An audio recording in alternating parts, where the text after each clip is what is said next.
So in this example problem, we're given a cantilever beam, all right, with an applied load at the very end and a fixed, and then the left-hand side of the beam is fixed. And from that, we're given our displacement. Our displacements are known. They're given to us using these equations here, all right? So we're asked to determine, first asked to determine what is the vertical displacement at the centroid or of this beam, which is basically at y is equal to 0. So we're given the vertical displacement as v of xy. So all we're going to do here is we're going to plug in y is equal to 0.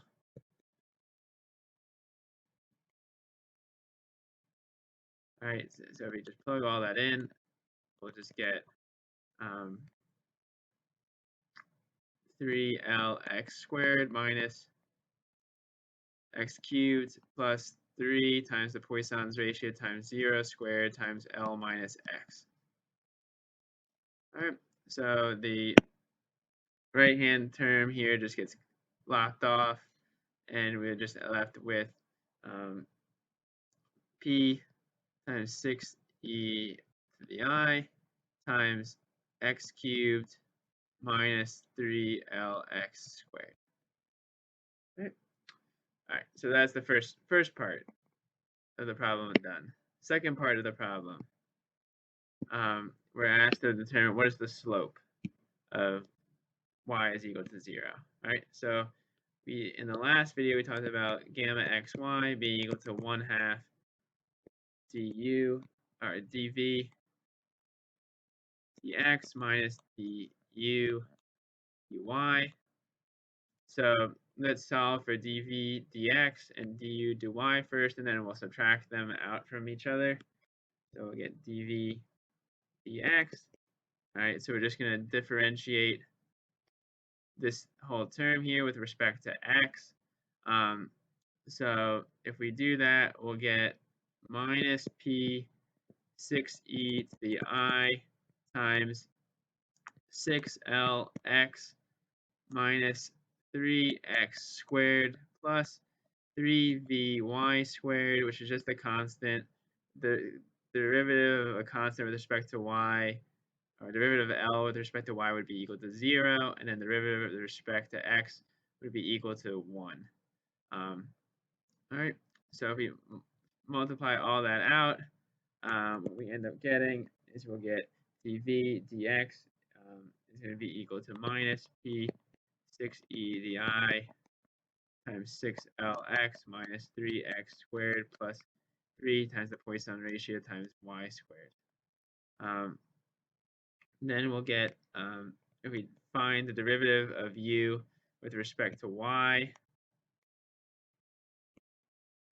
all right, so we're just taking this function here, and we're taking the derivative of that function with respect to y.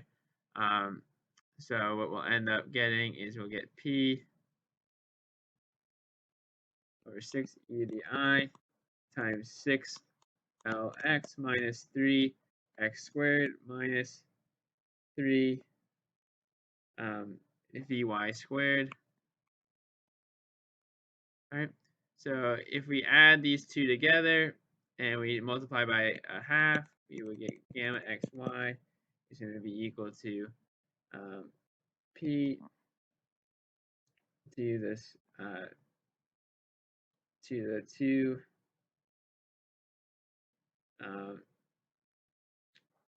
ei times x squared plus 3 times the Poisson's ratio times y squared minus 2lx. Right? So, so if we plug in y is equal to 0, all right, what we'll notice is that this is going to simplify down to p equal to 2e to the I times x squared plus 3 or plus minus 2lx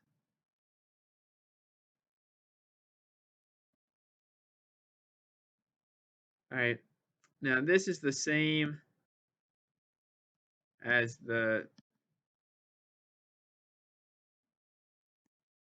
tabulated value that you would find in any like strength of materials textbook. So often in like the strength of materials textbooks, you can look up values such as like the displacement or the slope in the back of like the textbook for certain types of problems, such as a cantilever beam with a concentrated force at the end.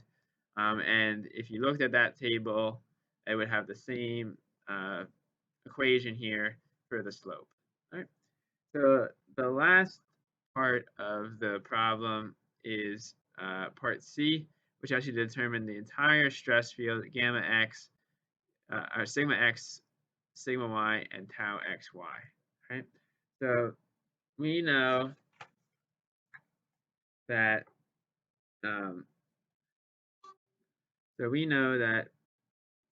sigma x is equal to, for a 2D problem, is going to be equal to 1 minus v squared times py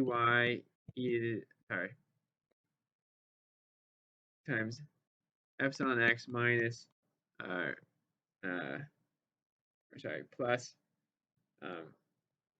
v epsilon y, and our sigma y is going to be equal to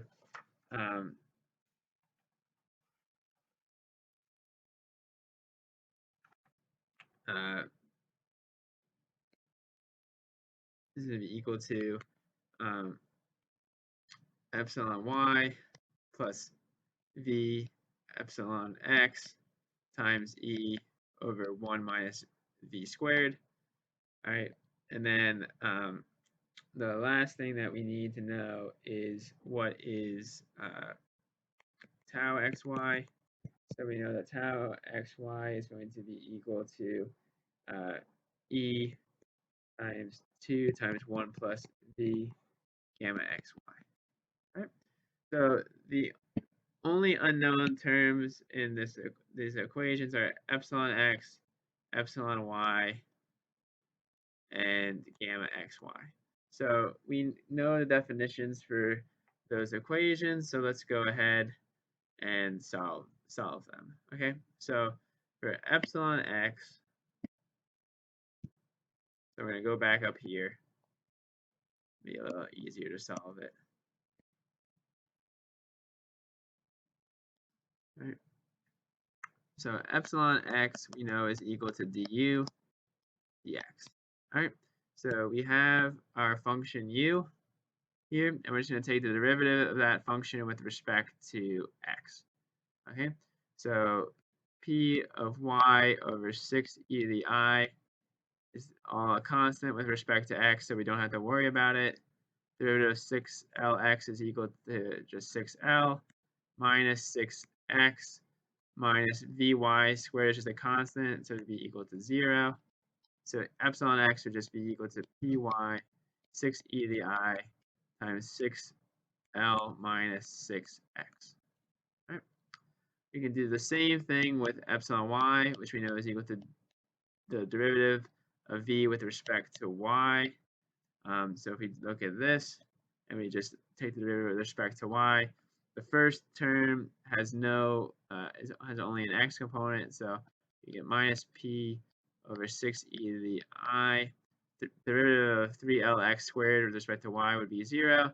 Derivative of x cubed with respect to y would be 0. And then the derivative of the last term would be equal to 6v y times L minus x. Okay. All right. So that's our value for epsilon y, for epsilon x. And the last thing we need to do is we need to find out what would be gamma xy. So we know that gamma xy is equal to the v dx plus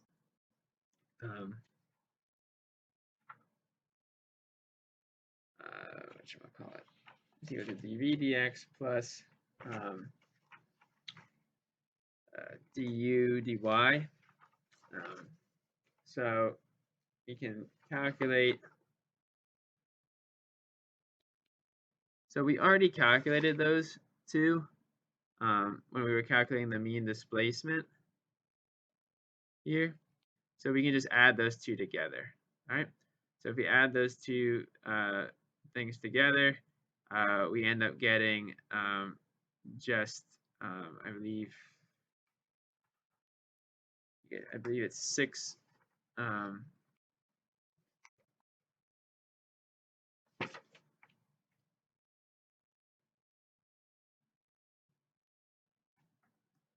believe we end up getting 0, actually.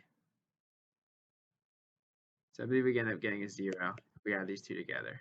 All right, so there's no shear strain in the system. So if we look at this,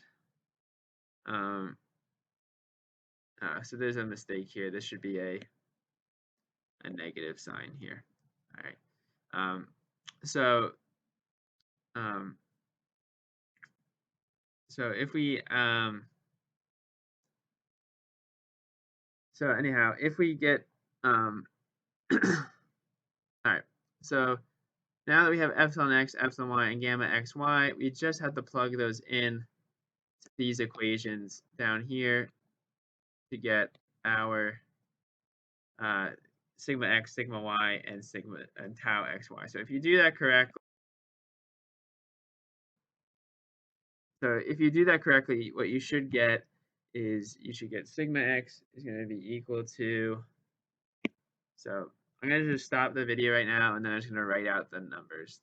There's no more calculations or anything that you need to do. So just wait 1 second. All right. So if you plugged in all those values for gamma,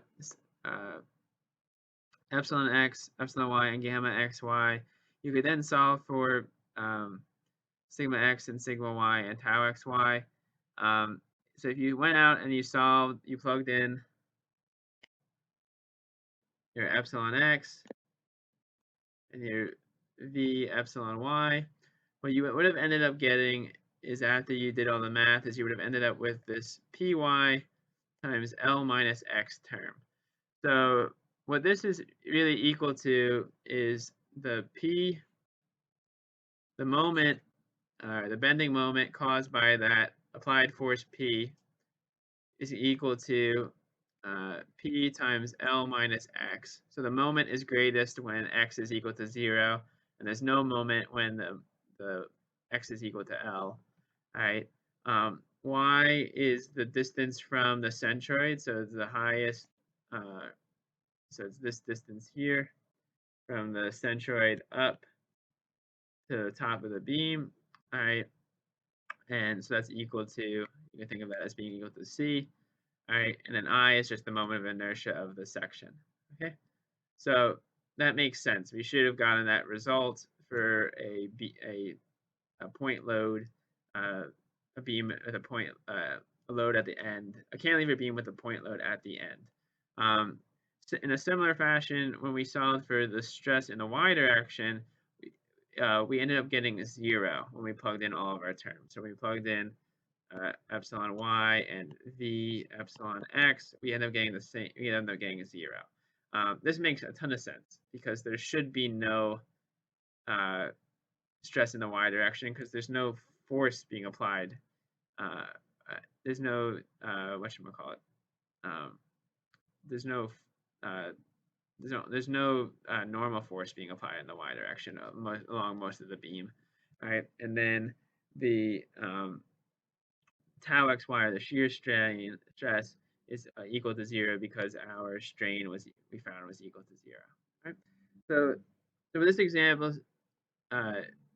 illustrates here is that if you are given some displacement of a rigid body with respect to x and y, such as u of x of y, and v of x of y, if you can take the derivatives of those functions, you can solve for the strains at any point within the structure, and then you can then use those strains to calculate the stresses in any structure, which is a pretty powerful technique you can use to solve for the stresses of more complex shapes. Right? So that concludes this video on finding stress from and strains using the displacement fields.